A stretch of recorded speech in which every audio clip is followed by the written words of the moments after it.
സഖാക്കളെ, അവർ ഇനി തിരികെ വരില്ല. CMRL മാസപ്പടി കേസുമായി ബന്ധപ്പെട്ട് മെയ് 27-ന് പ്രതിപക്ഷ നേതാവ് പിണറായി വിജയന്റെ വീട്ടിൽ എൻഫോഴ്സ്മെന്റ് ഡയറക്ടറേറ്റ് പരിശോധന നടത്തി വീണയുടെ പ്രാഥമികമായ മൊഴി രേഖപ്പെടുത്തി. അതിനുശേഷം എൻഫോഴ്സ്മെന്റ് ഡയറക്ടറേറ്റ് ഉദ്യോഗസ്ഥർ മടങ്ങിയ ആ കാറിന് നേരെയും ഉദ്യോഗസ്ഥർക്ക് നേരെയും CPM, DYFI, SFI പ്രവർത്തകർ സംഘടിതമായി ആക്രമണം നടത്തി. ആ ആക്രമണ കേസിലെ 10 പ്രതികളുടെ ജാമ്യാപേക്ഷ ഇന്ന് തിരുവനന്തപുരത്തെ പ്രിൻസിപ്പൽ ജില്ലാ സെഷൻസ് കോടതി തള്ളിയിരിക്കുകയാണ്. Thiruvananthapuram Palayam local committee secretary ആയിട്ടുള്ള IP ബിനുവിന്റെ അടക്കമുള്ള ജാമ്യാപേക്ഷയാണ് ഇന്ന് കോടതി തള്ളിയത്. അതോടുകൂടി അവർ ഇനി പുറത്തേക്ക് വരില്ല എന്നുള്ള തീരുമാനത്തിലേക്ക് നമുക്ക് എത്തിച്ചേരേണ്ടി വരും. കാരണം ഇവർ പല ഘട്ടങ്ങളിലായി മെയ് 27-ന് ശേഷം പല ഘട്ടങ്ങളിലായി പിടിയിലായ SFI, DYFI, CPM പ്രവർത്തകരാണ്. അവർക്ക് ഇതുവരെയും പുറത്തേക്ക് വരാനുള്ള വഴി തെളിഞ്ഞിട്ടില്ല. ഇവരുടെ ജാമ്യാപേക്ഷയുമായി ബന്ധപ്പെട്ട് കഴിഞ്ഞ ദിവസം നാടകീയമായ ചില ആവശ്യങ്ങളാണ് പബ്ലിക് പ്രോസിക്യൂട്ടർ സന്തോഷ് കുമാർ കോടതിക്ക് മുൻപാകെ വെച്ചത്. സന്തോഷ് കുമാർ പറഞ്ഞ ഒരു കാര്യം, ജാമ്യാപേക്ഷ പരിഗണിക്കുന്നതിന് മുൻപായി ഇവർ EDയെ ആക്രമിച്ച ആ ദൃശ്യങ്ങൾ കോടതി കാണണമെന്നായിരുന്നു. അപ്പോൾ കോടതി ആ വാദം അംഗീകരിക്കുകയും ഇന്ന് ആ ദൃശ്യങ്ങൾ കോടതി കണ്ട് വിലയിരുത്തുകയും ചെയ്തു.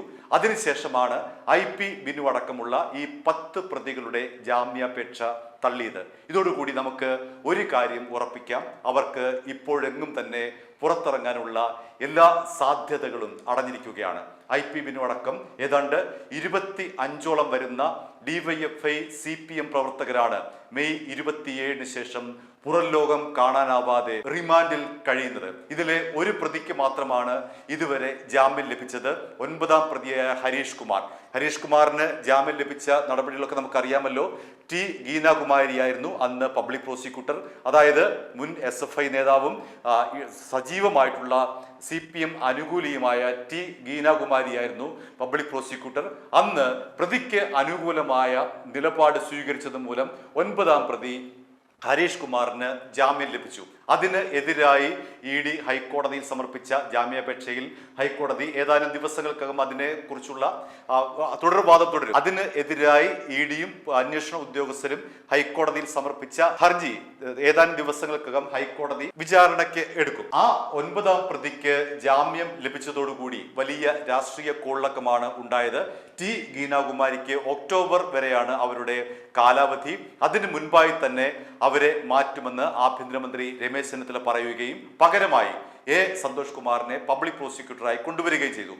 സന്തോഷ് കുമാർ പബ്ലിക് പ്രോസിക്യൂട്ടറായി വന്നതിന് ശേഷമാണ് ഇത്തരത്തിലുള്ള ഒരു ആവശ്യം കോടതിക്ക് മുൻപാകെ വെച്ചത്. ഹരീഷ് കുമാറിന് ജാമ്യം ലഭിച്ചതുപോലെ IP ബിനു അടക്കമുള്ള ഈ 10 പ്രതികൾക്ക് ജാമ്യം ലഭിക്കാതിരിക്കാൻ വേണ്ടി കോടതി ദയവ് ചെയ്ത് ഈ പറയുന്ന ദൃശ്യങ്ങൾ കാണണമെന്ന് അദ്ദേഹം വാദിച്ചു. അതിന്റെ അടിസ്ഥാനത്തിലാണ് കോടതി ദൃശ്യങ്ങൾ കാണാമെന്ന് ഏറ്റതും.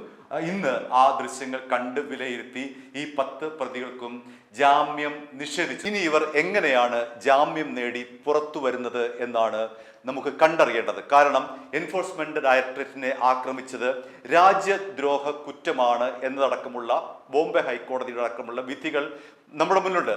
ആ വിധികൾ അംഗീകരിക്കുകയായിരുന്നു കോടതി നേരത്തെ ചെയ്തത്. എന്നാൽ 9ാം പ്രതി ഹരീഷിന്റെ കാര്യത്തിൽ മാത്രം പബ്ലിക് പ്രോസിക്യൂട്ടറുടെ വളരെ വിദഗ്ധമായിട്ടുള്ള ഒത്തുകളി മൂലം ആണ് 9ാം പ്രതിയായിട്ടുള്ള ഹരീഷ് കുമാറിന് ജാമ്യം ലഭിച്ചത്.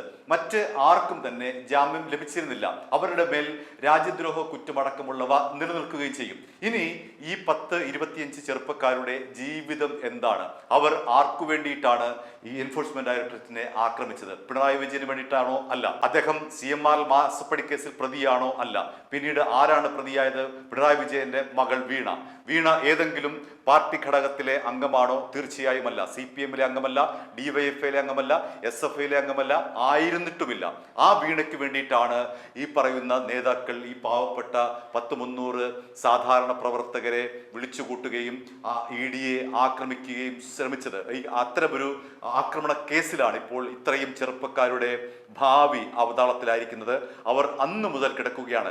ഈ മെയ് 27-ാം തീയതി മുതൽ പല ഘട്ടങ്ങളിലായിട്ടാണ് ഇവരെ പിടികൂടിയത്. അന്ന് മുതൽ ഇവർ പുറം ലോകം കാണാനാവാതെ കിടക്കുകയാണ് എന്നുള്ള ദുരവസ്ഥ ഇവിടെ നിലനിൽക്കുന്നു. ഇത്രയും പേരുടെ കുടുംബം അനാഥമായി നമ്മൾ പരിശോധിക്കേണ്ടിയിരിക്കുന്നു. പല കുടുംബങ്ങളുടെയും ആശ്രയമാണിവർ.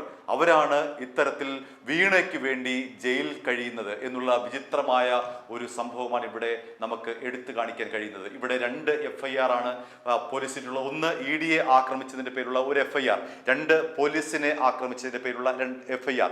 ഈ പോലീസിനെ ആക്രമിച്ച കേസിലെ തിരുവനന്തപുരം SFIയുടെ ജില്ലാ പ്രസിഡന്റ് അടക്കമുള്ളവർക്ക് ജാമ്യം ലഭിച്ചിട്ടുണ്ട്. എന്നാൽ ED ആക്രമിച്ച കേസിലെ ഒരാൾക്ക് മാത്രമാണ് ജാമ്യം ലഭിച്ചത്, നമ്മൾ നേരത്തെ പറഞ്ഞ ഹരീഷ് കുമാർ. ബാക്കി ആർക്കും തന്നെ ജാമ്യം ലഭിച്ചിട്ടില്ല. ഇനി ഈ കേസിലെ വിചാരണ തീരുന്നതുവരെ ഒരുപക്ഷെ ഇവരെ വിചാരണ തടവുകാരായി കോടതിക്ക് തീരുമാനിക്കേണ്ടി വരും. അത് നമ്മുടെ കയ്യിൽ നിൽക്കുന്ന കാര്യമല്ല, അതൊക്കെ കോടതിയുടെ മുന്നിലുള്ള കാര്യമാണ്. ഒരുപക്ഷെ അങ്ങനെ സംഭവിച്ചാൽ ഇവർ വിചാരണ തടവുകാരായി വർഷങ്ങളോളം ജയിലിൽ കഴിയുമെന്ന് ചുരുക്കം. ഇനി അവിടെ വിചാരണ കഴിഞ്ഞ് ശിക്ഷ വിധിച്ചാൽ ഇവർക്ക് ഒരുപക്ഷെ തടവ് ശിക്ഷയാണെങ്കിൽ ആ ശിക്ഷ വീണ്ടും കൂടും. 10 മുതൽ 20-25 വർഷം വരെ തടവ് ശിക്ഷ കിട്ടാവുന്ന വകുപ്പുകളാണ് ഇവർക്ക് മേൽ ചുമത്തിയിട്ടുള്ളത്. അതുകൊണ്ട് തന്നെ ഈ പാവപ്പെട്ട സഖാക്കൾ ഇപ്പോൾ ജയിൽ കഴിയുകയാണ്, റിമാൻഡ് പ്രതികളായി കഴിയുകയാണ്. ഇതിനുശേഷം അവർ വിചാരണ തടവുകാരായി കഴിയേണ്ടി വരും. വിചാരണ തടവുകാരായി കഴിയേണ്ടി വരുന്ന ഇവർക്ക് ശിക്ഷ വിധിച്ചാൽ ഇവർ വീണ്ടും ശിക്ഷാ കാലാവധി പൂർത്തിയാക്കണം. അങ്ങനെ അനന്തമായി ഇവരുടെ തടങ്കൽ വാസം തുടരുകയാണ്. എന്നാണ് ഇവർ പുറത്തിറങ്ങി വരുന്നത് എന്നതിനെ സംബന്ധിച്ച് യാതൊരു വ്യക്തതയുമില്ല. കാരണം ED ആക്രമിച്ച കേസാണ്, രാജ്യദ്രോഹ കേസടക്കം കുറ്റമടക്കം നിലനിൽക്കുന്ന അതീവ ഗുരുതരമായിട്ടുള്ള കേസാണ്. അതുകൊണ്ട് സഖാക്കളെ, നമ്മൾ നേരത്തെ ഞങ്ങൾ പല വീഡിയോയും ചെയ്തിരുന്നു, അതിൽ പറഞ്ഞിരുന്നു ഇനി ഇവർ പുറം ലോകം കാണാനുള്ള സാധ്യത വളരെ വിരളമാണ്. അതിലേക്ക് തന്നെയാണ് ഇപ്പോൾ ഈ നിയമം നീളുന്നത്, അതിലേക്ക് തന്നെയാണ് ഇപ്പോൾ കോടതിയുടെ ഉത്തരവുകൾ നീളുന്നത്. ഇവർ എന്നിനി ജാമ്യം ലഭിച്ച് പുറത്തു വരും എന്നതിനെ സംബന്ധിച്ച് യാതൊരു വ്യക്തതയുമില്ല. ഇവരുടെ കുടുംബം അനാഥമായിരിക്കുകയാണ്.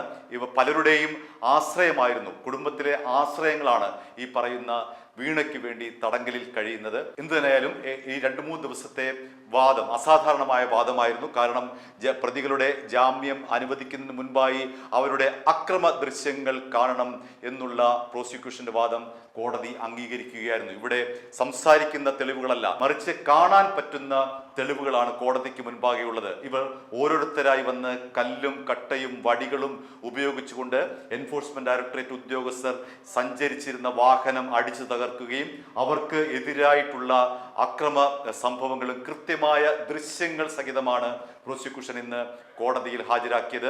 കോടതി അത് കണ്ടു ബോധ്യപ്പെട്ടു. അതിന്റെ അടിസ്ഥാനത്തിലാണ് ഈ പ്രതികൾക്ക് ജാമ്യം നിഷേധിച്ചിരിക്കുന്നത്. ഇവരുടെ ഭാവി എന്താകും എന്നുള്ള കാര്യത്തിൽ ആർക്കും പ്രവചിക്കാൻ കഴിയില്ല. ഒരുപക്ഷെ ഇവരുടെ വർഷങ്ങളോളം തടവ് ശിക്ഷ അനുഭവിക്കേണ്ടി വരും. അങ്ങനെയാണ് ഇപ്പോഴത്തെ ഈ വാദവും അതുമായി ബന്ധപ്പെട്ട കോടതിയുടെ നിയമ നടപടികളും നമുക്ക് നൽകുന്ന വ്യക്തമായ സൂചന.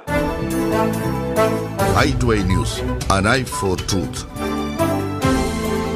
i2i News സബ്സ്ക്രൈബ് ചെയ്തിട്ടില്ലാത്തവർ ഇപ്പോൾ തന്നെ സബ്സ്ക്രൈബ് ചെയ്യുക. നോട്ടിഫിക്കേഷൻ ലഭിക്കുവാൻ ബെൽ ബട്ടണും അമർത്തുക.